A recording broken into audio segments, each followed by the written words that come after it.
Alright guys, do you like musky fragrances? Do you know the note of ambrette? That's what I'm doing today. Sexy ambrette fragrances for you. This is a note that I discovered and instantly fell in love with the way it smells. It's used to replace the usage of authentic deer musk. To me, they don't really smell alike, but definitely it's a musky note, and I really enjoy it in fragrances. So a lot of times it's used as a, not a prominent note, like a supporting player to create the muskiness in fragrances, but in this particular video, I've got fragrances here that are using ambrette to create a musky fragrance. So they are used prominently or pretty dominantly in these particular fragrances. So if you're curious to learn about ambrette and ambrette fragrances, then please stay tuned.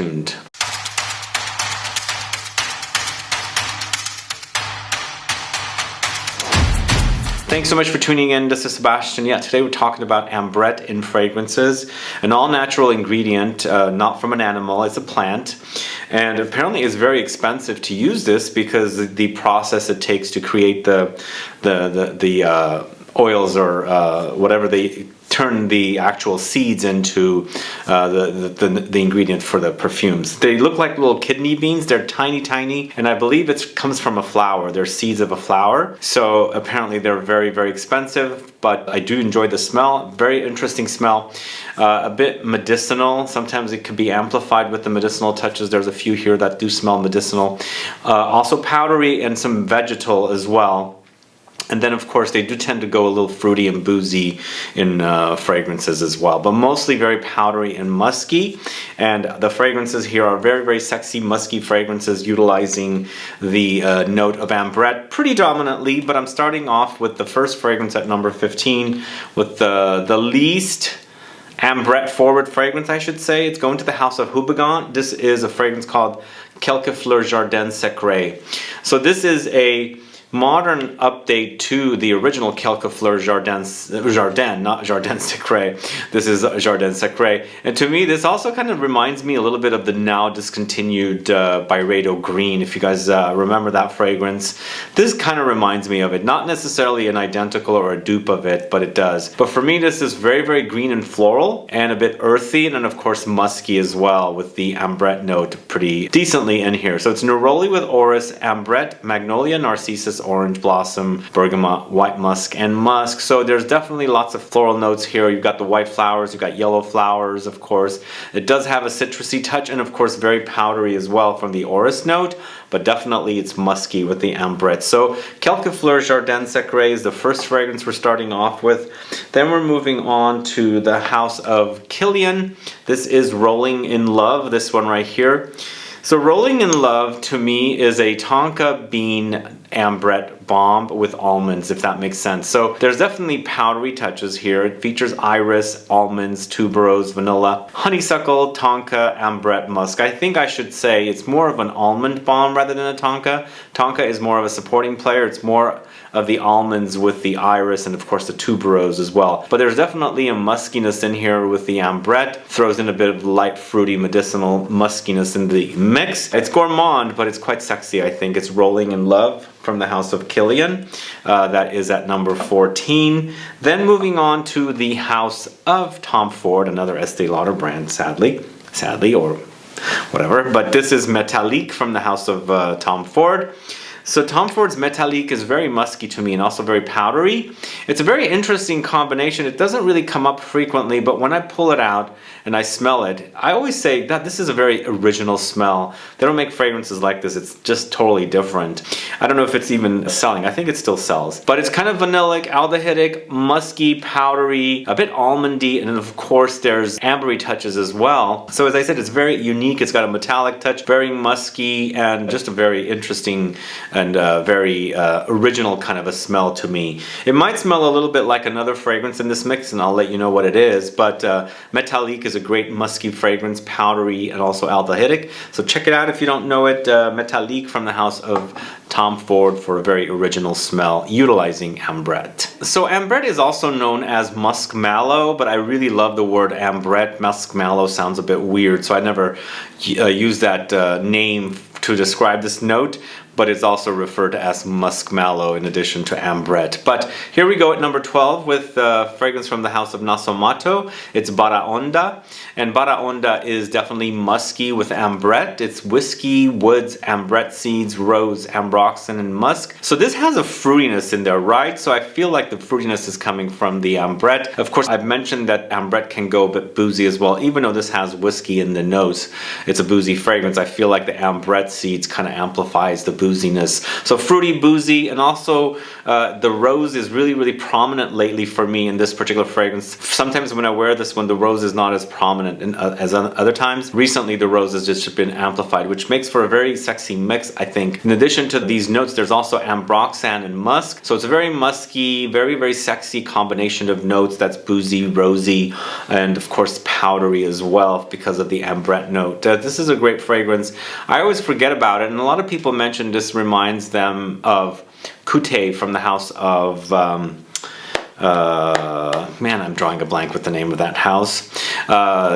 Yeah, anyway, that house has a fragrance called QUELQUES, but for me, the idea is there. They're not identical, and even though the QUELQUES I think is a lot more beast mode, for me the Ambrette really shines in this particular fragrance. That's why it's featured here in this video. So at number 12, it's BARAONDA. So moving on to the house of Jo Malone, we've got two Jo Malone fragrances in the mix here. First one is Wood Sage and Sea Salt, a bit simplistic, kind of a musky fragrance featuring the sea salt note and the Ambrette seed. And of course there's sage in here as well. So you've got some green aromatic touches. You've got some marine-ish kind of touches with that sea salt, but it's very, very musky. And you know, with the Ambrette seed, you get all these kind of like, not styles, but accords come through, a bit fruity, a bit medicinal, a bit, what do you call it, boozy and fruity. So all of it is kind of a great kind of a combination here with sage and sea salt from Jo Malone. And I feel like Wood Sage and Sea Salt is a great crowd-pleasing fragrance. It's a compliment getter, and of course I feel like the Ambrette seeds contributes to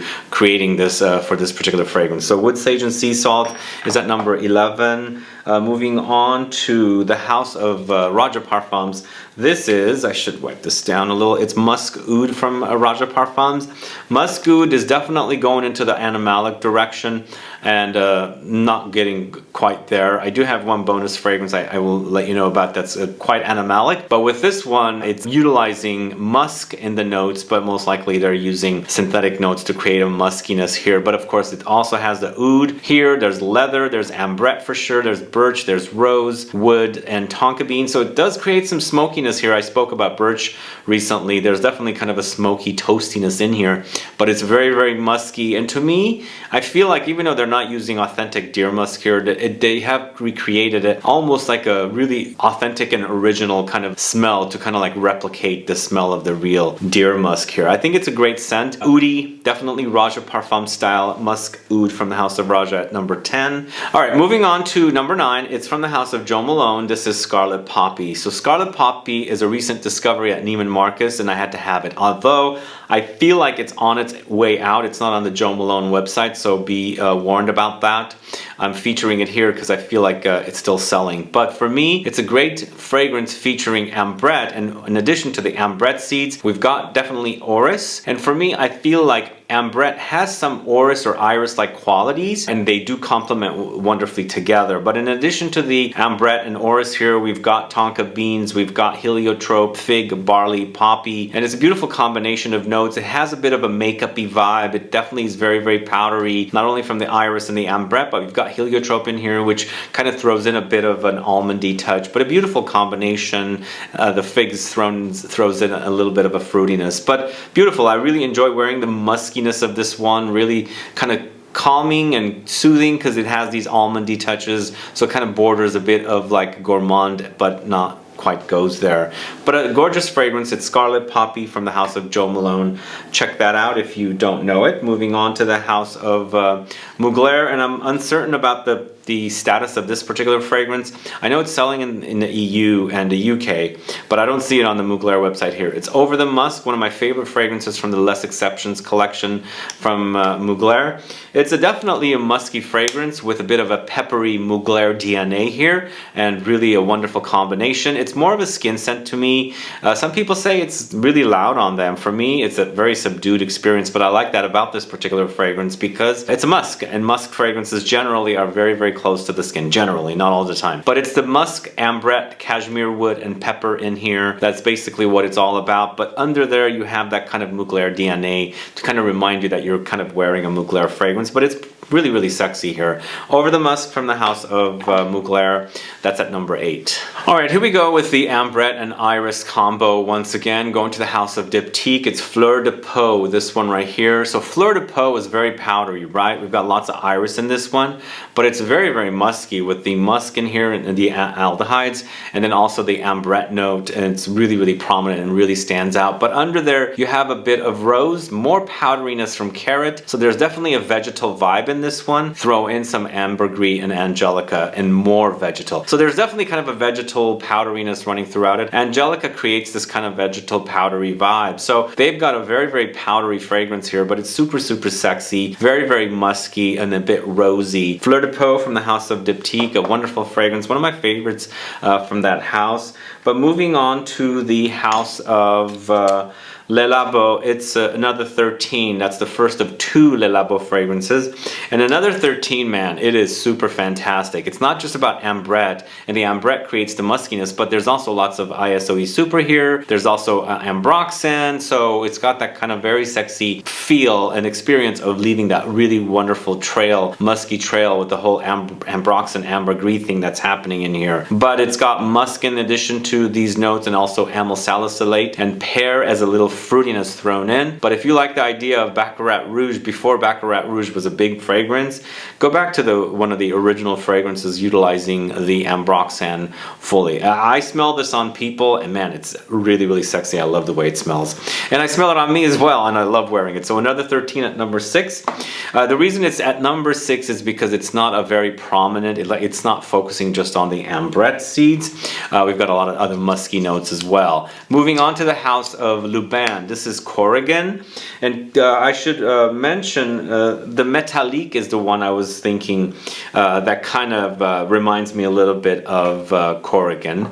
They're not identical, it just kind of reminds me of a similar style because there's a kind of a medicinal thing happening. And with Corrigan, there's definitely the medicinal thing happening here with the ambrette seeds, lots of it, but it also features booziness with whiskey and cognac. But in addition to those notes, there's leather, there's musk, there's juniper berry, there's lavender, there's oud, and in here there's a bit of a milkiness running throughout the fragrance, and not necessarily featuring the milk note, but just kind of a milky presence because of the way the fragrance ingredients and notes are kind of combined together. It's a very original smell, really love it. Corrigan from the house of Lubin, a great fragrance. Moving on to the house of Atelier des Ors, this one is Musky Mortel. And even though it's got Musky Mortel in the name, Immortel is king here, but it's a very musky fragrance, and they also use ambrette seeds in here. It's Immortel, iris, ambrette, musk, vetiver, and grapefruit. Light citruses, but definitely earthy woods. Very, very musky with the ambrette and the musk note in here. And of course we've got this powderiness from the iris, which I said it always complements the ambrette seeds perfectly. And then of course with the Immortel note, there's a whole video on the channel on Immortel if you're curious to discover Immortel. But Immortel creates a kind of a dry, autumn-like, caramelized brown sugariness in fragrances. You can experience the textural quality of the Immortel because it's a dry flower.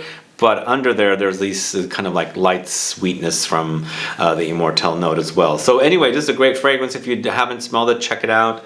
Musky Mortel from the house of Atelier des Ors for a very, very sexy, musky ambrette fragrance. And then finally, the top 3 fragrances. We're going to another fragrance from the house of Le Labo. This time it's Ambrette 9, this one right here. And Ambrette 9 is an ambrette bomb. It's got fruitiness, and it's got the muskiness from the ambrette for sure. There's musk in here, there's lemons, aldehydes, and amber. A very unique combination of notes. Really a wonderful smelling fragrance. Really love Ambrette 9 from Le Labo, and that's why it's ranked here at number 3. A fragrance created by Michel Almerac for Le Labo, and he's done a great job in here. I think it's got its own unique combination of notes and creates for a very sexy, musky experience here wearing this particular fragrance. For sure, it's got the fruitiness and also the booziness that goes along with ambrette. But ambrette is king here in Ambrette 9. That is at number 3.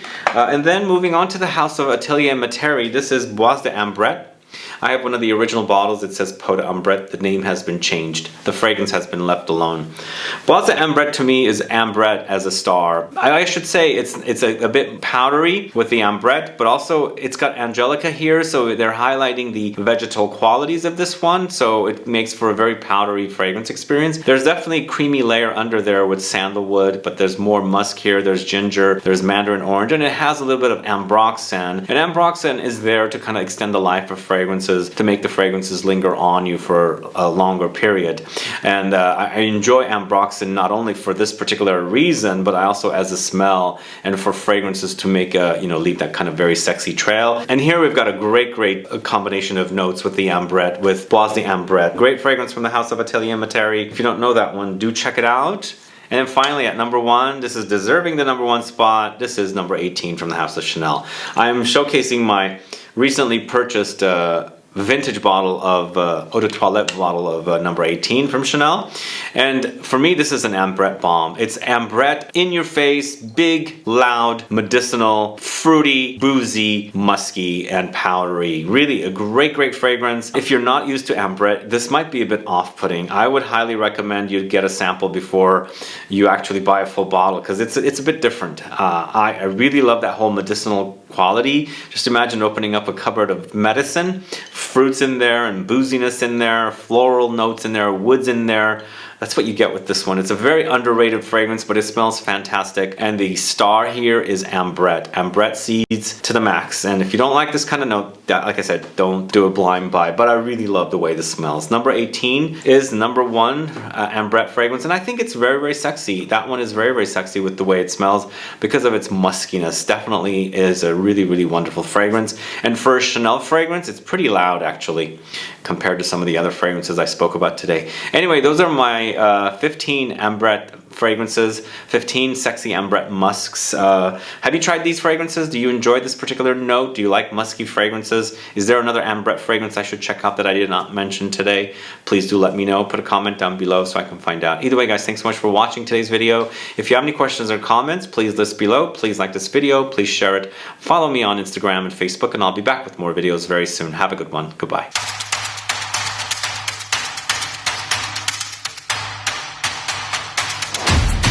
And as a bonus fragrance, I left this one off as a bonus fragrance because I wanted to feature it, but it's a kind of on the animalic side. It's going to the house of Zoologist Perfumes. It's Musk Deer, this one right here. It is basically replicating the usage of deer musk with the ambrette seeds. So ambrette seeds in this one does have a little bit of a medicinal touch as well, but for me it does really do the job, but it does create for a very animalic experience. And I think we're getting the animalics from the oud that's in here, but it's lots of ambrette with sandalwood, cardamom, there's orris, Laotian oud, jasmine, and calamus. And I feel like they're always throwing in orris when there is ambrette in the notes. I feel like they really do enhance one another and creates for a kind of a very powdery, musky experience, and that they've accomplished it here. But I did leave it off as a bonus fragrance because, as I said, it is a bit on the animalic side. But some of you are into animalic fragrances, so you definitely should check out Musk Deer from the house of Zoologist Perfumes, and that is the bonus fragrance for you guys. Thanks so much for watching. Bye bye.